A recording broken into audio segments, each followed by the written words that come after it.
Por un lado, los que quieren evidente y descaradamente hacer uso de su potencia imperial o neoimperiales para cambiarle el mapa geopolítico, en principio al Medio Oriente, en beneficio del aliado natural que es el gobierno sionista, o en detrimento de aquellos que hasta hace poco eran los amigos que compraban armas, habrían fuentes de intercambio, pero que ahora han caído en desgracia por el interés de cambiarle la geopolítica precisamente al mapa del Medio Oriente, a los países árabes y o musulmanes, porque no hay que olvidar que Irán es un gran país musulmán, pero no es árabe, es persa, ¿no? De manera que el tema de Siria sigue en el drama, no menos la situación económica de Europa, sobre la que también hablaremos.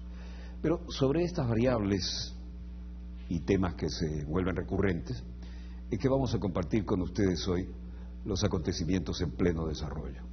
Acontecimientos que por lo demás marcan una diferencia notoria entre lo que podemos señalar aquí y lo que de inmediato, sin más trámite, señor director, vamos a mostrarles precisamente así, acontecimientos en pleno desarrollo. ¿Qué es lo que marca la pauta aquí? Lo que marca la pauta aquí es precisamente el hecho de tener en estas circunstancias la conferencia de los no alineados. ¿Por qué?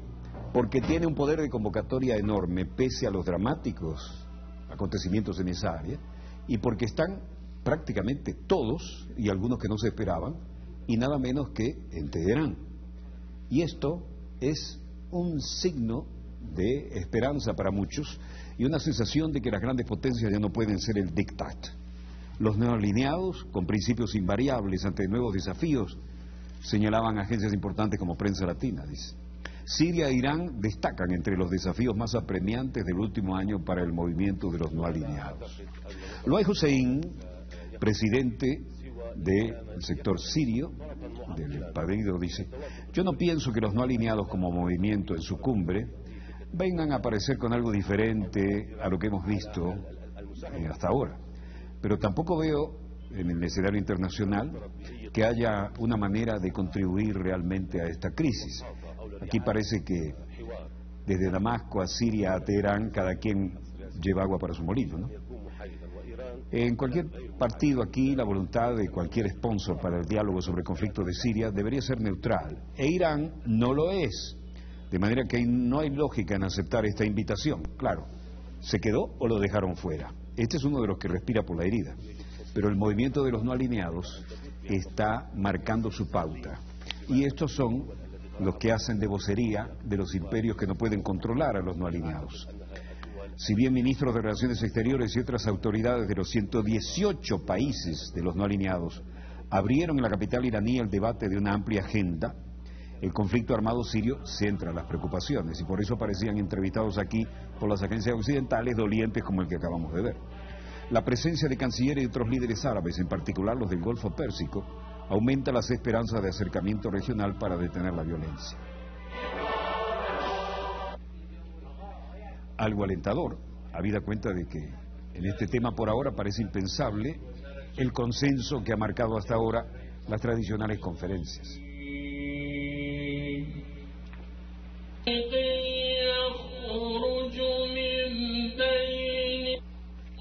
Con la oración y a Dios rogando y con el mazo dando, Irán adelantó una iniciativa que en su opinión, o la del titular de Exteriores, Ali Akbar Salehi, es una propuesta racional y aceptable para detener la guerra entre bandas opositoras y fuerzas leales al presidente sirio Bashar al-Assad.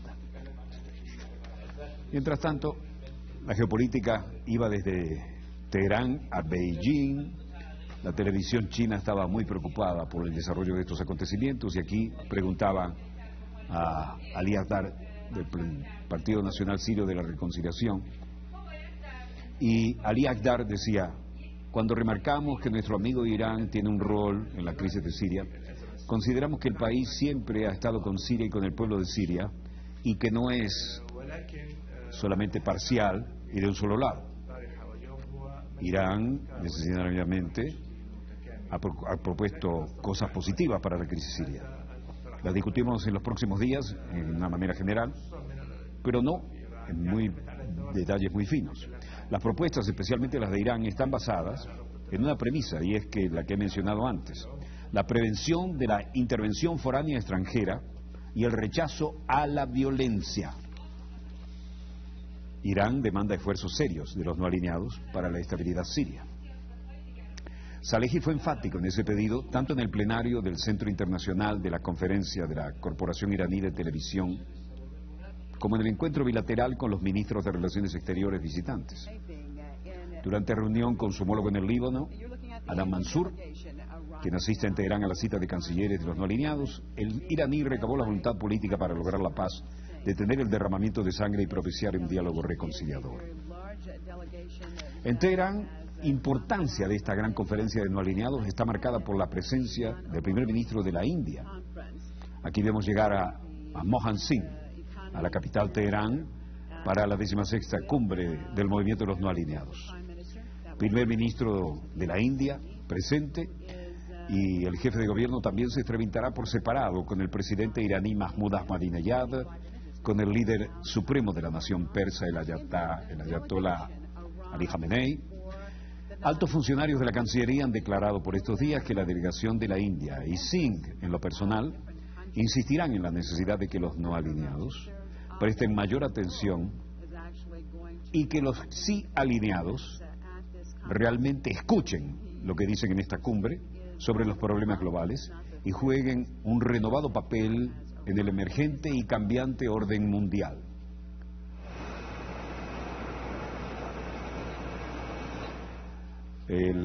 A partir hacia Teherán, ya el canciller de la India, Ranjan Maktai, había dicho: necesitamos dar un nuevo impulso al movimiento no alineados y prestar mayor atención a los temas de la gobernanza mundial, la reforma de las instituciones internacionales, la seguridad alimentaria y energética. Respecto a Irán, Singh tiene previsto analizar con sus principales líderes diversos temas de interés mutuo y revitalizar el comercio bilateral. La India ha declarado, y lo reiteró aquí en repetidas ocasiones, que observará con respeto las resoluciones del Consejo de Seguridad de la ONU sobre Irán. No así la política que catalogó de unilateral de sanciones de otros países y grupos que no nombró, en obvia alusión a Estados Unidos y la Unión Europea. Mientras tanto, en Deir al-Zor, en Alepo, en Damasco, se verificaban más de lo que siempre nos mandan como, sin confirmación, imágenes que serían actuales y que corresponderían a estos teatros de operaciones. La fuerza del gobierno sirio bombardeó en varios barrios de Damasco y localidades de su periferia, un día después de que la oposición denunciara una masacre en las cercanías de la población de Daraya. El activista Omar Hamza, residente de los suburbios de la capital, informó que los ataques se centraron en los barrios de Al-Jubar y Al-Kabun, donde ayer vimos el derribo de un helicóptero militar por parte de los rebeldes, presuntamente. Según los grupos, la Comisión General de la Revolución Siria, la mayoría de las víctimas se registraron en las poblaciones de Zamalka y Kafr-Badna, blanco de los bombardeos de las últimas horas. La nueva ofensiva de gobierno de Bashar al-Assad contra los feudos de estos rebeldes de la periferia de Damasco se produce un día después de que varios centenares de personas perdieron la vida en una operación militar contra Daraya, población estratégica situada en esa zona.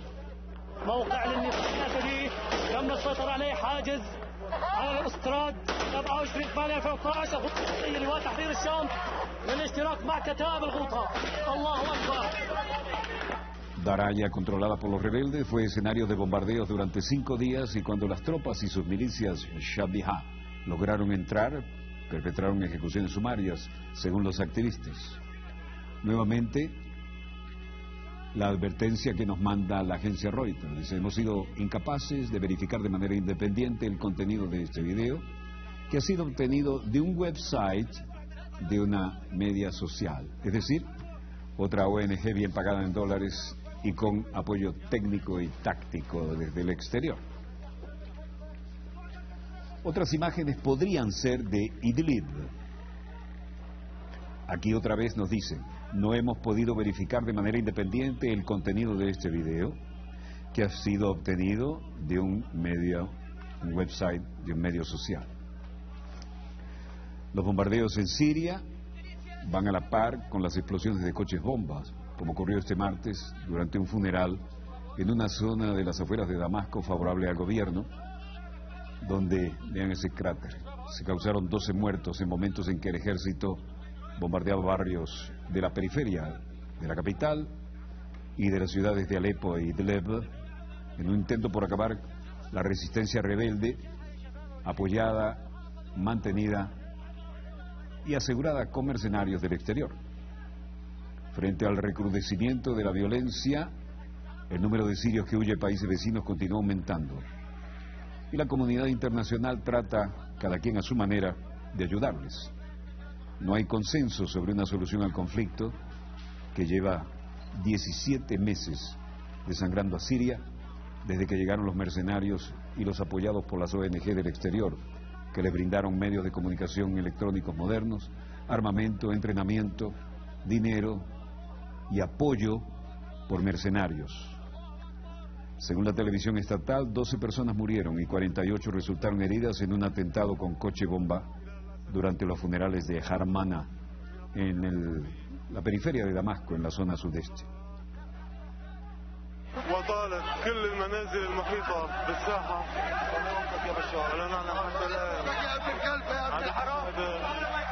وعدد الجرحى. الله أكبر. كفرنجل. El otro gran frente sirio, el de la ciudad de Alepo, al norte, continuaban los intensos bombardeos contra los barrios donde están las fuerzas rebeldes, sumidos desde hace un mes en una batalla crucial por esta ciudad que es la verdadera metrópoli comercial del país. El martes otras 97 personas murieron en la violencia que afecta al país, entre ellas 62 civiles, un número no determinado de los rebeldes alzados contra el gobierno y 24 soldados, según un balance provisional. Miles de refugiados está generando esta crisis. Para el presidente sirio Farouk al-Shareh, por primera vez aparecido en público tras un mes de especulaciones sobre su posible muerte, y sobre todo aquellos que decían que se había ido al exterior.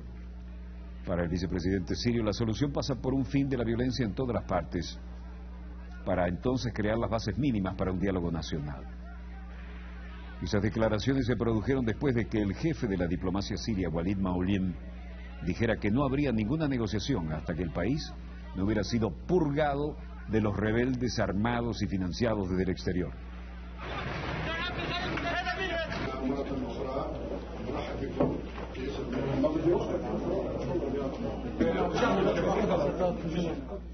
Raja al-Nasser, secretario general de la Asamblea Coordinadora de Siria, hablaba diciendo que nuestra meta ahora es cómo prevenir que Siria caiga en una verdadera guerra civil y restablecer el régimen democrático. Esta iniciativa ha sido evaluada de acuerdo a la habilidad que tengamos de lograr nuestras metas. Respaldaremos esta iniciativa y nuestra posición es contra cualquiera que esté con metas diferentes a esta, que respetamos y apreciamos. Confrontamos riesgos específicos y confrontamos al gobierno. La guerra civil es lo que algunos desde el exterior quisieran ver. Hay interferencia en las formas en que se apoyan a los sirios que están enfrentados aquí. La oposición siria denuncia lo que consideran una de las peores matanzas desde el inicio de la guerra.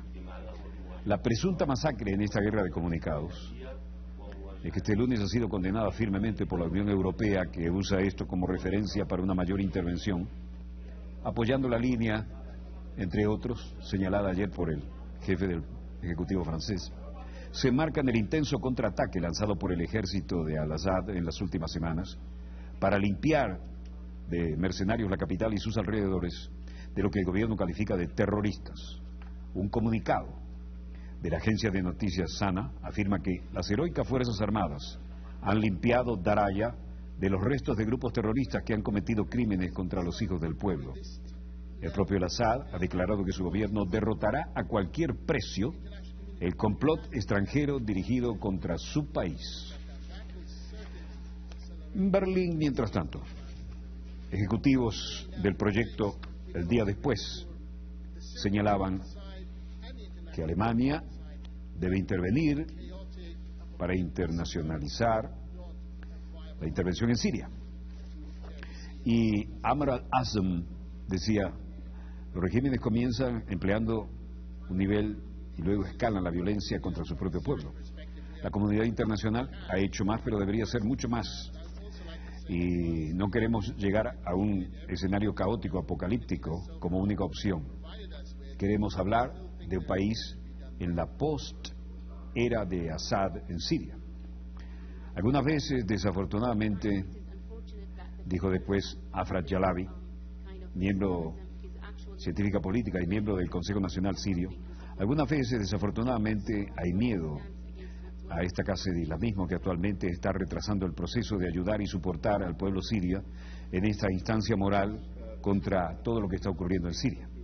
Mulfaj Hati, miembro del proyecto y profesor de estudios del Medio Oriente, dice, y miembro del Consejo Nacional Sirio, el Estado civil y democrático que queremos construir en Siria es uno que es exclusivamente competencia de los sirios, sin ningún tipo de religión ni extremismo. No queremos nadie que exporte eso a nuestra Siria que queremos reconstruir.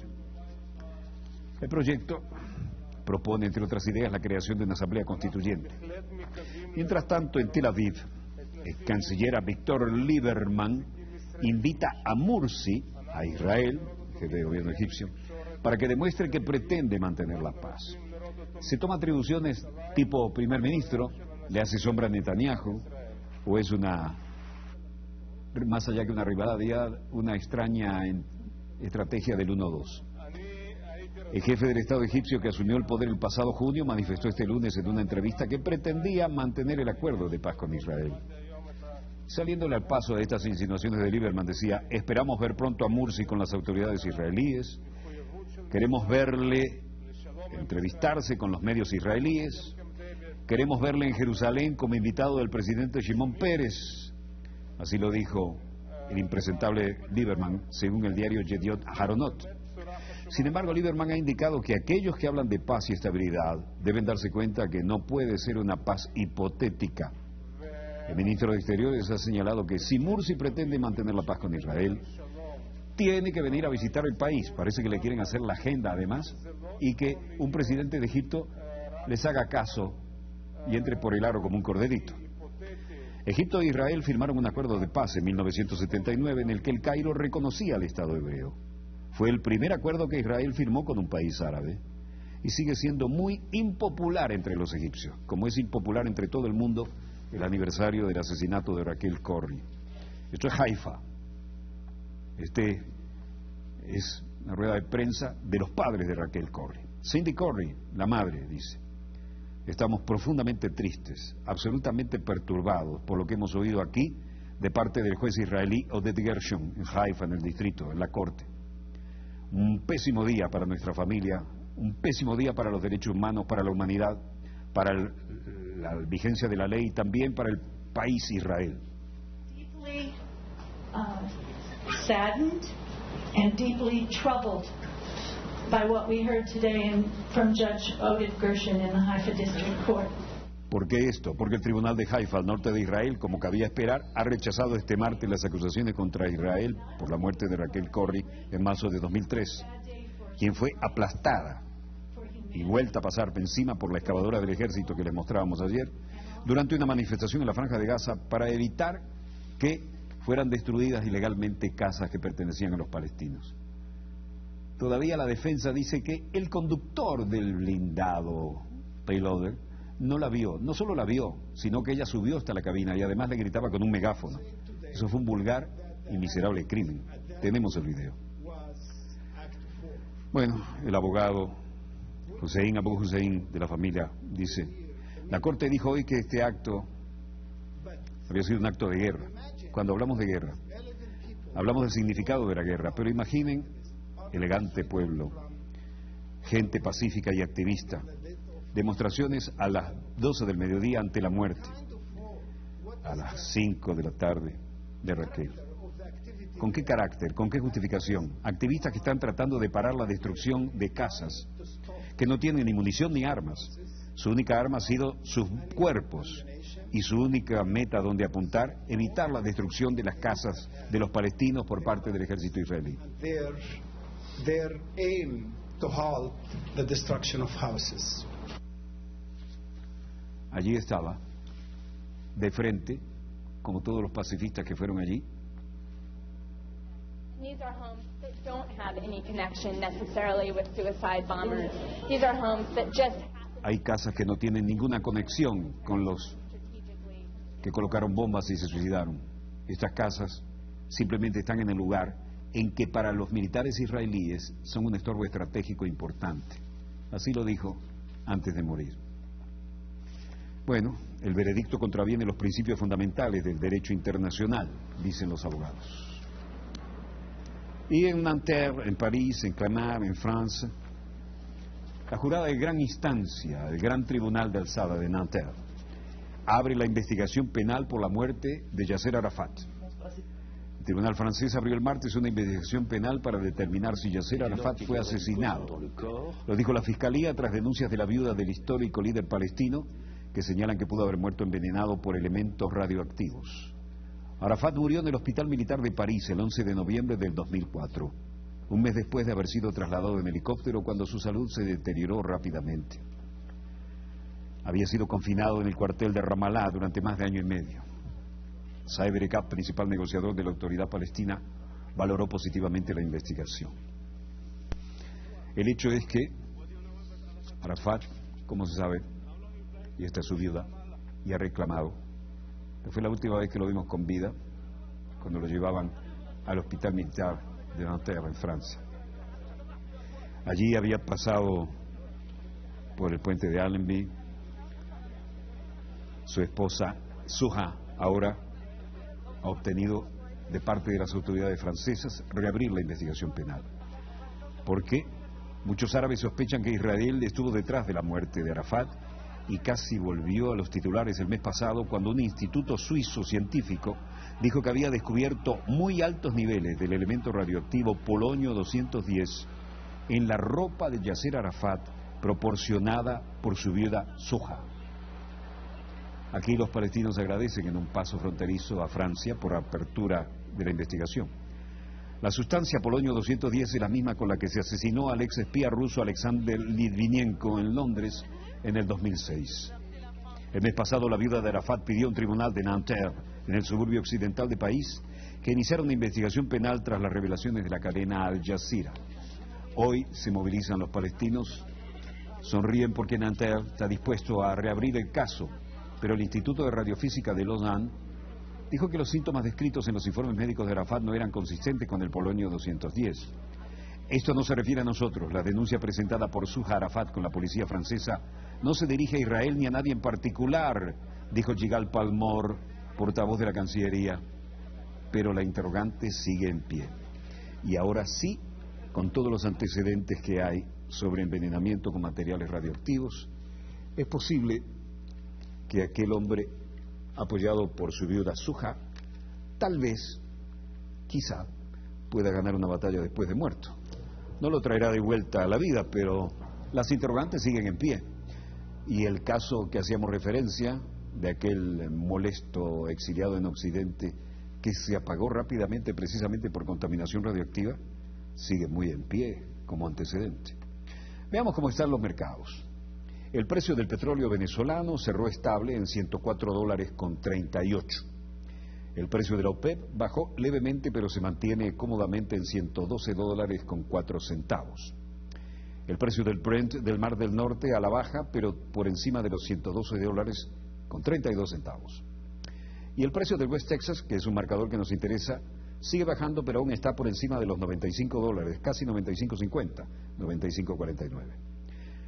Baja, sin embargo, la onza oro Troy, 1.660,76. Baja el precio del cobre, 7.605 la tonelada. Sube el quintal de café, $168.03. Y el precio del euro sigue estable a un buen nivel, 125 respecto al dólar estadounidense en su unidad. Vamos al corte, unos minutos antes de la hora. Volvemos de inmediato con más acontecimientos en pleno desarrollo. Ya volvemos.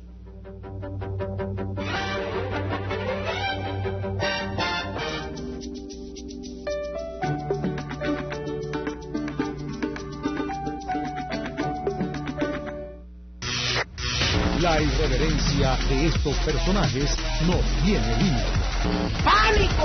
¡Terror! ¡Miedo! Así como arranca el programa lleno de energía, lleno de rock and roll, también viene Zurda Conducta. Estoy más vivo que nunca. Como van a fastidiar bastante a la gente. El sarcasmo y el periodismo radical se unen en Zurda Conducta. Sábados a las 8 de la noche por Venezolana de Televisión. ¡Zurda Conducta! ¡Más nada!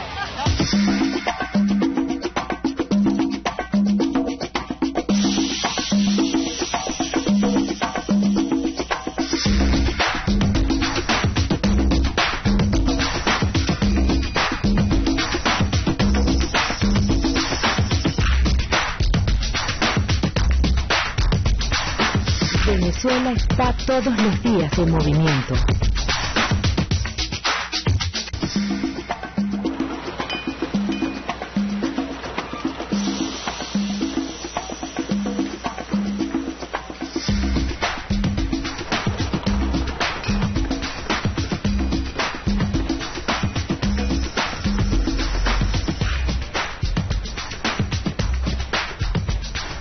Venezuela está todos los días en movimiento.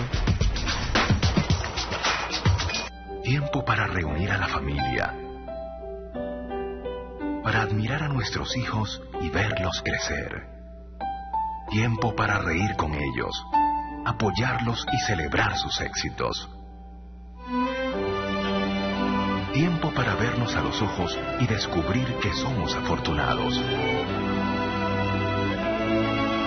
Tu banca móvil del Banco Bicentenario. Ahora tienes más tiempo para ti.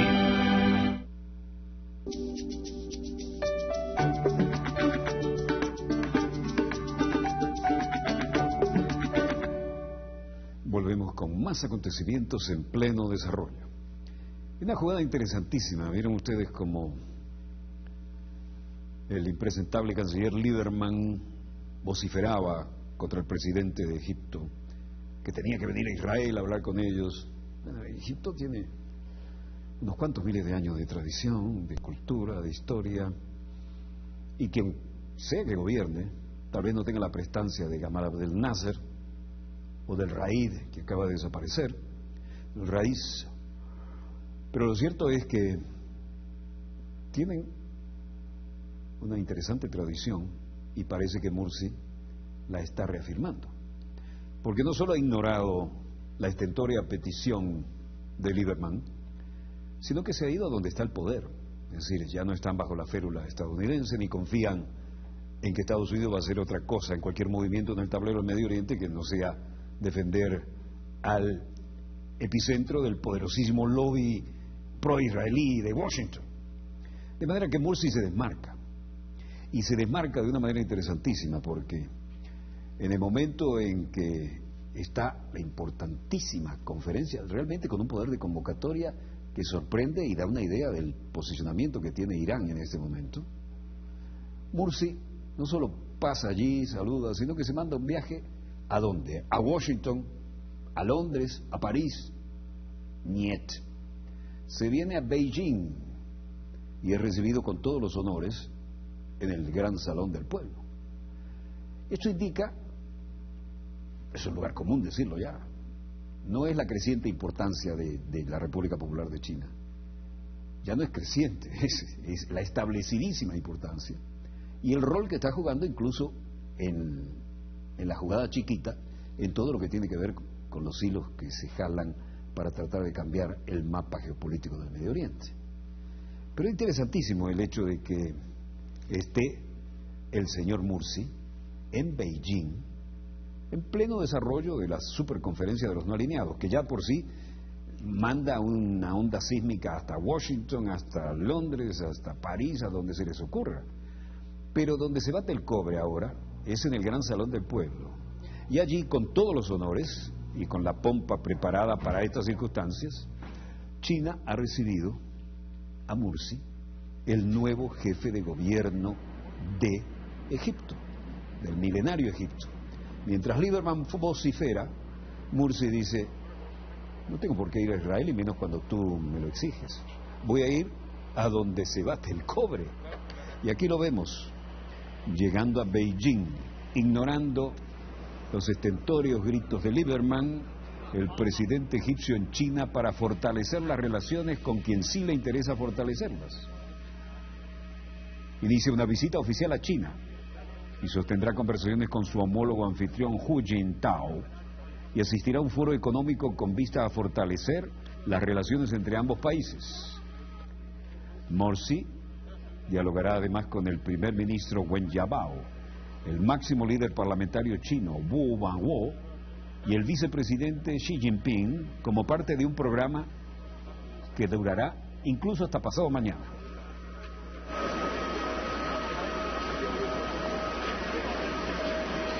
Suficientes medidas de seguridad ya desde el aeropuerto, guardia de honor, la plana mayor de todos, aparte de obviamente su embajada. Morsi dialogará además, según se informó, con los representantes máximos de ambas naciones, firmará varios acuerdos de cooperación con ocasión de esta visita, lo que el mandatario egipcio realiza acompañado de un grupo de ejecutivos empresariales. Los negocios que podrían en otros tiempos hacerse con Israel se hacen ahora con China. Al anunciar el pasado miércoles el viaje de Morsi a este país, el vocero de la Cancillería, Hong Lei, dijo que China está dispuesta a trabajar con Egipto para llevar los vínculos bilaterales a un nivel muy superior. Ahí al otro lado de la Avenida de la Paz Celestial, el retrato de Mao. Y aquí en el Gran Salón del Pueblo, toda la pompa y los honores para recibir al presidente del milenario Egipto.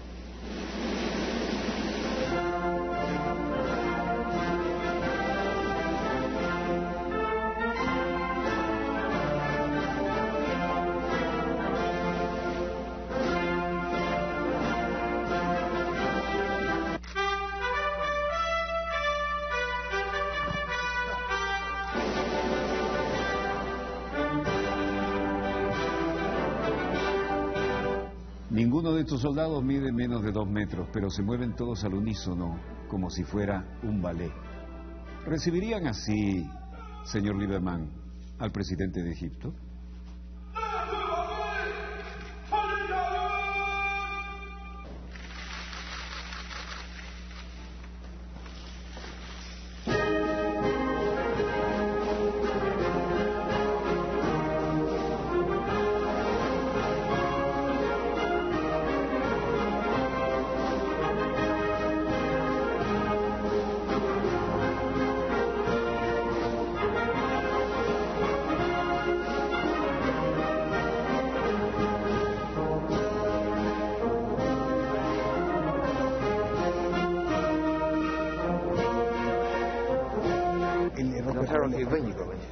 Recibido por Hu Jintao en el Gran Palacio del Pueblo, y se reunirá tanto con el presidente chino como con el primer ministro Wen Jiabao y el vicepresidente Xi Jinping.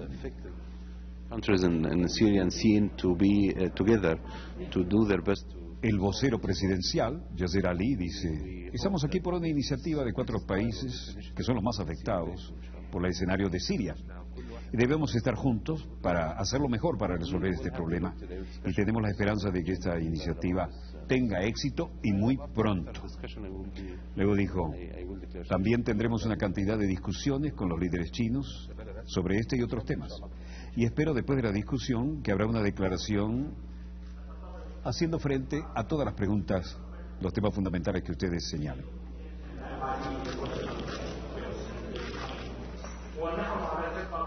Además de la parte económica, Morsi quiere abordar con Hu la guerra de Siria, que tanto preocupa a Israel, la oposición de China a Israel y a todo el Medio Oriente, ¿no? Miembro permanente del Consejo de Seguridad de la ONU y también la posición de Rusia y de China, han paralizado varias resoluciones del organismo para condenar la violencia del régimen, como le llaman ellos, de Bashar al-Assad. Tanto China como Egipto se oponen a una intervención militar en Siria, pero Morsi podría estar buscando aquí en Beijing apoyo para su iniciativa de un grupo de contacto de 4 países, Egipto, Irán, Turquía y Arabia Saudita, que puedan mediar en forma ecléctica en la crisis siria. En la propuesta con la que Morsi busca en cierto modo devolver a Egipto el papel de mediador en la región que se había debilitado en los últimos años, también está siendo preparada para ser debatida en la cumbre del movimiento de los países no alineados, que simultáneamente a esta visita se celebra en Teherán con amplísima representación y a la que el mandatario egipcio viajará después de esta visita oficial a Beijing. Es la primera vez que un jefe de Estado egipcio pone pie en Irán desde que ambos países rompieron relaciones tras la revolución iraní en 1979.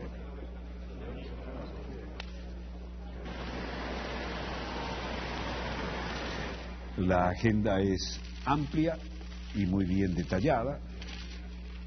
Mientras tanto, vean la visita que llega a la sede del Ejecutivo español. Mariano Rajoy tiene como contraparte a Van Rompuy, presidente del gobierno y el presidente del Consejo Europeo. Han negado, fue necesario que lo negaran, pero algunos no lo creen, han negado que España esté negociando el rescate de la economía española. Sin embargo, el líder europeo ha admitido que sería una opción si continúan los desafíos de los mercados, es decir, si sigue este relajo en casa. No hay ninguna negociación, no hay petición en este sentido, no se está negociando nada. Lo negó tanto Rajoy tras su reunión con Van Rompuy que ahora nadie se lo cree. Estoy totalmente de acuerdo, se limitó a añadir el líder europeo, quien advirtió que la petición de rescate es responsabilidad de España y que sus socios europeos podrían tomar acciones adecuadas. Si continúan los desafíos de los mercados, los líderes europeos ya han mostrado su voluntad de ayudar a España. Paseíto de salud por el parque. El gobierno español es suficientemente fuerte para hacer su propia valoración, dijo con cierta elegancia el líder del Consejo Europeo. Precisamente Rajoy ha considerado algunas afirmaciones públicas de las agencias de calificación Standard & Poor's y Fitch. Mira de qué clavo ardiente se agarra. España tiene un desequilibrio por un boom inmobiliario insostenible. Se creó dentro de España, pero también se hizo posible por unas deficiencias en la arquitectura de la Unión Europea. Tenemos una responsabilidad de solucionar esto juntos, advirtió Van Rompuy. Es decir, hicieron todo el dinero que pudieron, reventaron la burbuja inmobiliaria, se quedaron con los dineros del pueblo y ahora hay que salvarlos, pero no tocan a aquellos que lucraron con esta burbuja. No obstante, la ayuda europea está vinculada a los sacrificios del país rescatado y esa es la realpolitik. El gobierno de Rajoy es valiente y ambicioso, dijo Van Rompuy, aunque advirtió que hay que aplicar las reformas de forma plena. Serán costosas a corto plazo, pero contribuirán a crear empleo a largo plazo. Garrote y zanahoria. Que podamos tener una unión bancaria en el mes de diciembre, una autoridad de supervisión única, un fondo de garantía de depósitos también, y es muy importante que se pueda proceder a la recapitalización directa de los bancos por parte de las instituciones europeas. Insisten en que España esté negociando su rescate y Van Rompuy, que viene al rescate, dice: continuamos trabajando y elaboraremos un acuerdo de 4 bloques. Ya hemos presentado al Consejo Europeo en junio un reporte llamado Hacia una genuina y económica Unión Monetaria y Económica, y esto incluye, ante todo, un marco de integración financiera, ¿no? Y el llamado Unión de Bancos y el refuerzo financiero para la estabilidad y prevenir riesgos financieros que se transformen en riesgo para los que pagan impuestos. Los que pagan impuestos son los que están pagando los platos rotos. Y esto depende del gobierno español tomar esa decisión. España es un país importante que tiene un gobierno fuerte y depende de ellos tomar esta decisión. Les recuerdo a ustedes que España ya ha tenido un largo programa de reestructuración en el sector financiero y además los desafíos económicos de España suponen compromiso en el contexto de un excesivo déficit y la estabilidad de un programa de conversión multianual. Bold commitments in the context of its excessive deficit procedure and its multi-annual stability and convergence. España ya tiene un programa amplio para su sector financiero, ha enfatizado Van Rompuy, que también ha destacado los esfuerzos del gobierno español para ajustar sus planes presupuestarios a los objetivos prometidos con Bruselas. No ha hecho ninguna petición en ese sentido, por tanto no se está negociando nada, no hay nada. Lo han negado tanto y tan enfáticamente que la gente se huele algo, ¿no? El presidente se ha felicitado porque la subasta de hoy de letras del Tesoro a 3 y 6 meses las cosas han ido mejor. En saltos sobre datos como estos se mueven las declaraciones del gobierno. Bien, no obstante, he reiterado que el esfuerzo tiene que lograrse. Barcelona y Breda. Barcelona es buena, sí, la bolsa suena. Gaudí. Nuestra Señora, símbolos de todo lo mejor de Barcelona, pero el clima de Cataluña que pide ayuda y España se acerca un poco más al rescate. España ve incrementada la presión que la empuja hacia una probable petición de salvavidas con la solicitud de Cataluña de una ayuda hecha a Madrid por 5.023 millones de euros en un momento en que el país emprende una serie de encuentros diplomáticos con sus socios europeos. Bueno, el primero de los responsables europeos en viajar a Madrid, ya lo hemos visto, Herman Van Rompuy. Perquè els malalts necessiten una atenció mèdica i a vegades que no la tenen. Estamos muy mal, dice esta jubilada, necesitamos cuidado y a veces no tenemos con qué, pero también veremos cómo salimos de esto. Los servicios médicos, en Breda defendemos nuestros servicios de salud, nuestra sanidad. Isabel Calpe, residente de Breda, dice, por ejemplo, si esto cuesta 40 euros y se incrementa en 3.2 euros, bueno, podría ser, pero también se han incrementado más de €1. El gobierno catalán, yo tengo suerte porque mi pensión no es de muchos miles de euros, así que no voy a pagar un gran incremento en los impuestos. Pero en todo caso, la situación está muy mala. La gente caminando por las Ramblas, la plaza central de Barcelona, la universidad, la boquería, el mercado. El profesor de la Universidad de Barcelona, Francesc Granel, dice: nuestra solidaridad con el resto de España es acerca del 8% en los impuestos. Eso significa 16 billones de euros. Considerando el déficit de la financiación de Cataluña de cerca del 13, llegaremos a un corte en alguna parte del déficit de nuestras finanzas con Madrid, y entonces nuestra situación podría llegar a ser correcta. That means 16 billion euros. Considering that the deficit of the finance in Catalonia is about 13, if we arrive to cut a part of those deficits with our finance with Madrid, el gobierno catalán decidió solicitar participar en el fondo de liquidez de 18.000 millones de euros creado por Madrid en julio para ayudar a las regiones, anunció el portavoz del Ejecutivo Regional, Francesc Homs. Una noticia mala recibida por la Bolsa de Madrid, que cerró con una bajada de 0,88% mientras volvía a subir la prima de riesgo, es decir, el sobreprecio que se paga al bono español a 10 años con respecto al alemán, a 514 puntos. Y la burbuja quedó congelada. Bueno, la burbuja reventó. Lo que quedaron congelados fueron los proyectos inmobiliarios con los que todo el mundo le estaba dando a la bicicleta, como si el moto perpetuo los iba a mantener siempre sobre dos ruedas. La crisi està afectant a tots per igual, tant a Catalunya com a Madrid, com a tots, però no sé, haguem de demanar. Esta crisis nos afecta igual que a Madrid, Cataluña y todo el mundo. No estamos de acuerdo en el hecho de que pidan un salvataje. Tienen que parar esto y actualmente poner dinero otra vez en el Estado. Otro residente, Manuel Noya, decía: pienso que si piden esta ayuda de emergencia, ¿dónde quedará la independencia de Cataluña? No podemos perder 20 millones de euros cada año para España sin ver que algo venga de regreso. La única solución es la independencia y no veo cómo vamos a hacer con tanto pedido de ayuda. Estas soluciones temporarias no ayudan a largo plazo. Temporal només, no serà res a llarg termini.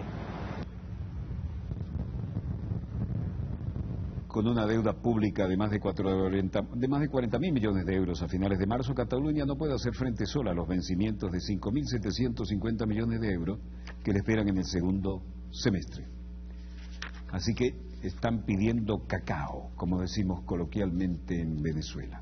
Bruselas, Mario Monti, premier italiano, José Manuel Barroso, presidente de la Comisión Europea, en el famoso corredor, antes de parar, darse la mano enfrente de las cámaras e ir a tratar de solucionar con más bla, bla, bla esta insostenible situación europea. El presidente Barroso se reunía en la noche con el presidente del gobierno italiano Mario Monti, ha informado en rueda de prensa el portavoz del Ejecutivo Comunitario Olivier Bailly. El objetivo de esta discusión informal es repasar las cuestiones económicas europeas en general. Vean qué vuelta de capote, ¿no? No dijo nada el portavoz. El encuentro ha sido calificado como un café informal entre ambos interlocutores y tendrá lugar aprovechando el primer ministro italiano que pasó por Bruselas. Bueno, en Berlín, Guido Westerwelle y el ministro de Relaciones Exteriores de la Unión de Emiratos Árabes, Sheikh Abdullah bin Zayed Al Nahyan, y en Frankfurt también una agenda internacional intensa. ¿Por qué? Porque Lufthansa puede quedarse en tierra. ¿Qué? Porque el personal de cabina de la compañía aérea alemana Lufthansa anunció una huelga indefinida en el periodo final de las vacaciones en Alemania. Piden apenas un mínimo aumento, pero no se los dan. Los pasajeros de Lufthansa, como Peter Guerra, dicen: estaremos aquí indefinidamente, quisiéramos arribar lo antes posible. Habrá futuros acuerdos de ahorros a la luz de la dificultad del clima poco competitivo. El personal de cabina se ha mostrado incapaz de llegar a un acuerdo, se ha movido en una dirección que concurre en significantes costos y vamos a ver cómo se hace frente a las demandas del personal de cabina. Außerdem ist es in der Tat so, dass al margen de esto, es el caso en que nuestra oferta los empleados no lo han aceptado y en el fondo se hablaba de un reclamo de no más del 5%, pero la compañía dijo que no estaba en condiciones de hacerlo.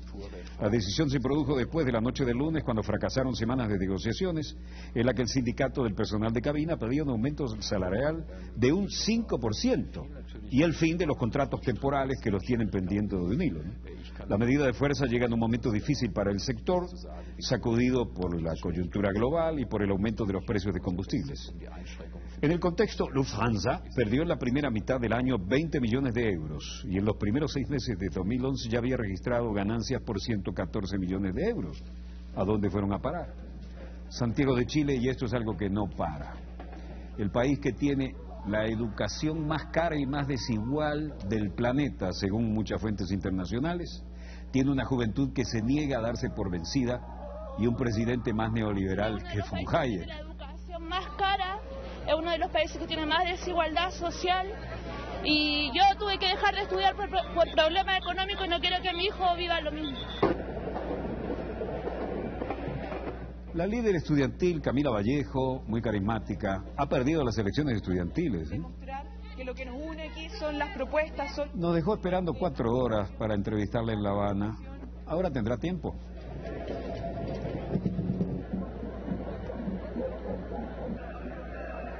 Multitudinaria marcha de estudiantes volvió a copar las calles. Decenas de miles de estudiantes chilenos se movilizaron en Santiago, reconocida como masiva por el propio gobierno las manifestaciones, aunque pidió luego la condena por parte de los dirigentes estudiantiles de los desmanes que se produjeron durante la desconcentración por el accionar de los encapuchados. Los encapuchados dicen que desmanes es graduarse y luego tener $20.000 de deuda y estar endeudados por décadas después de pagar la universidad.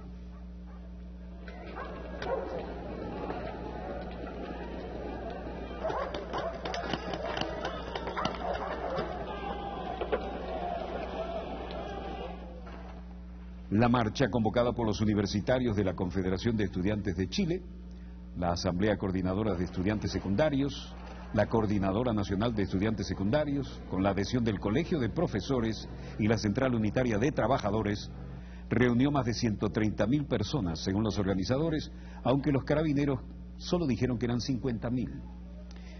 El ministro secretario general de Gobierno, Andrés Chadwick, calificó de importante y significativa la movilización. Y esta es una movilización de otro orden y en la selva.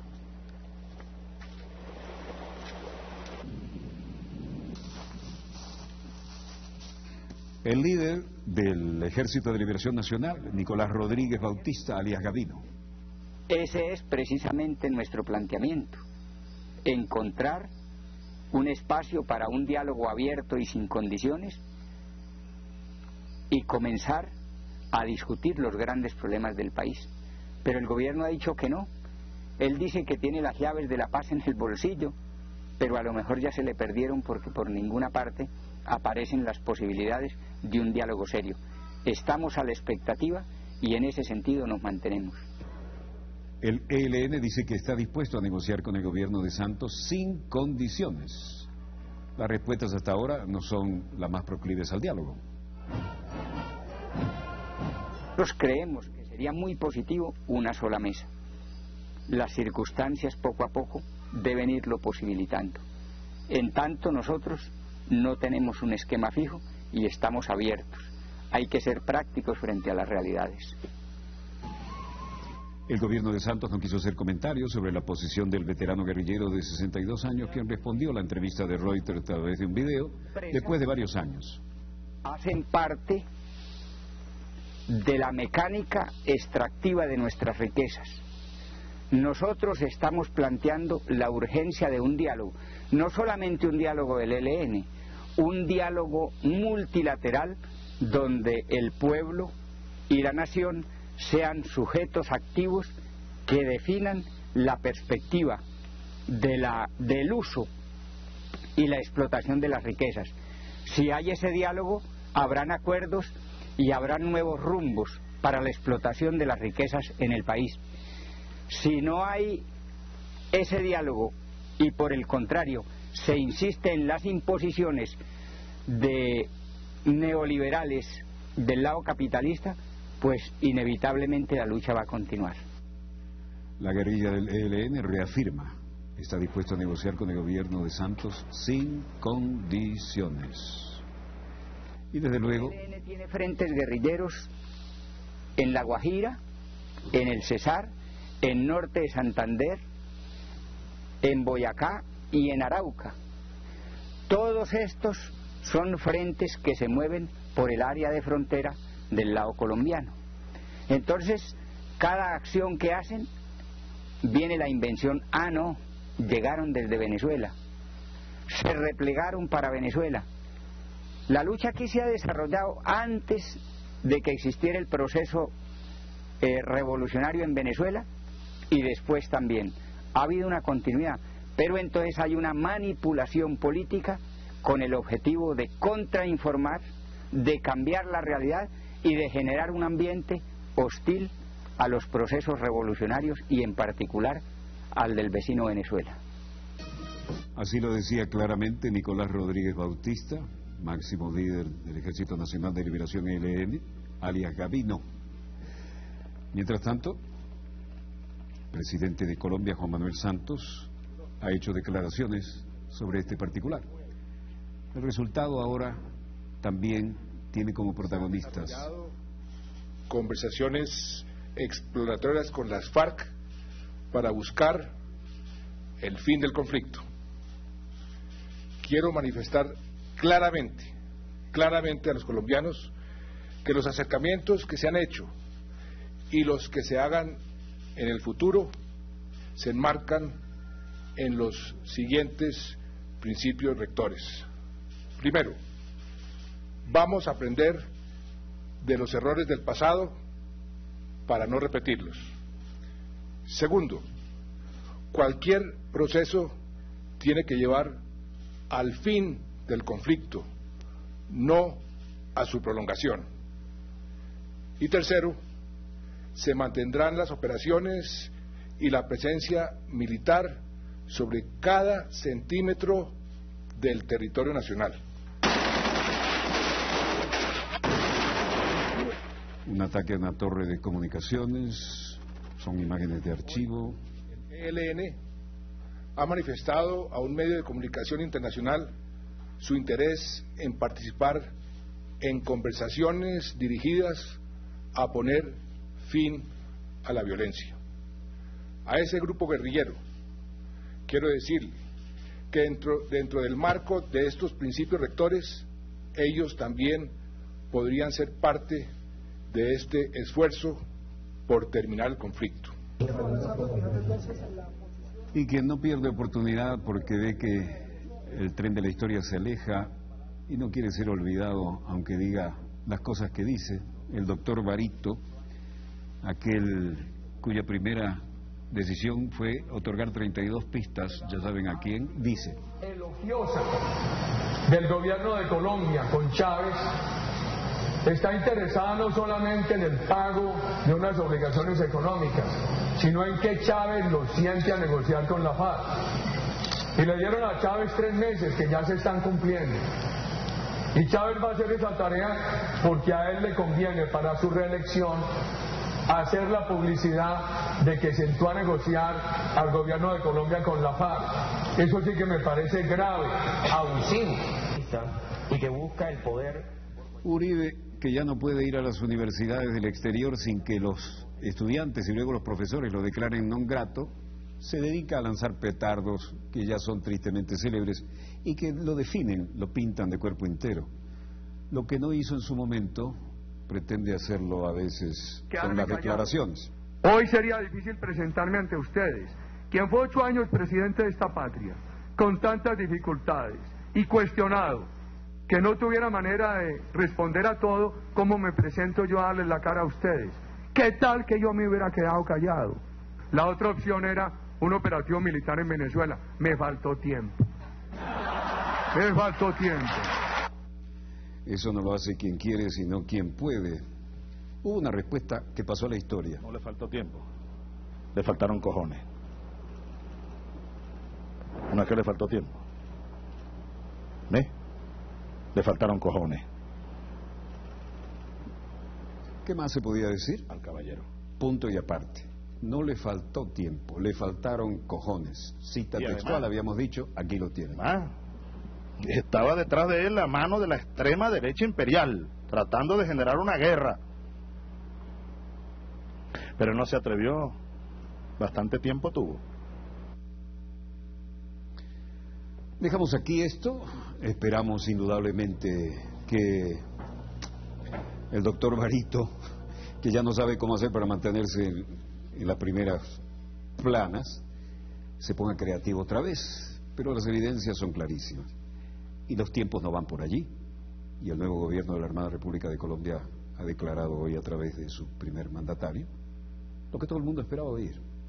Pero aquí, definitivamente, alguien lanzó el guante, pero esta vez no es para un desafío de guerra, es para el desafío de la paz. Así que nuestra querida, contaminada y única es testigo. Y volveremos mañana, Dios mediante, cuando ella dé otra vuelta sobre su eje imaginario y estemos aquí para contarles la pequeña gran historia de las próximas 24 horas. Donde quiera que se encuentren de ese lado del receptor, gracias por permitirnos estar allí con ustedes. A nombre del equipo Dossier, les habló Walter Martínez. Disponga usted de las cámaras, señor director.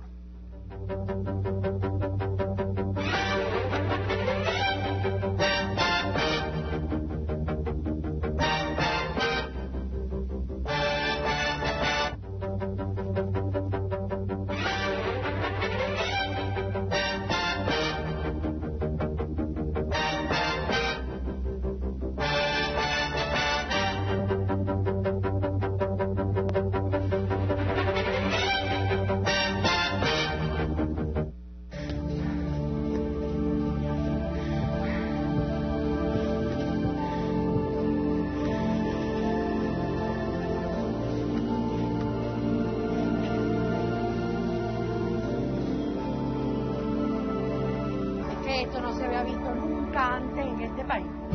Que en 40 años viviendo yo aquí en este país, ahora pueda subir en un metrocable. Es que esto no se había visto nunca antes en este país.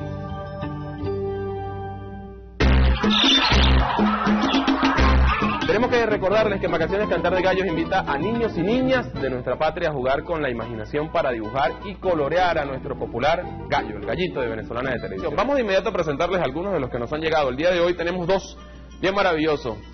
Observan ustedes el de la niña Daniela Fonseca, ya tiene 10 años de edad, es residente de Los Teques, la capital del estado Miranda, y nos envía esta maravilla de gallito. Nos dice que todos los días se despierta con nuestro programa. Además tenemos el gallito de Daniel Fonseca, suponemos su hermano, ¿no? Así es. Él tiene 10 años de edad, también es de Los Teques. Muchísimas gracias a ambos, a Daniela y Andrés. Pueden ser enviados a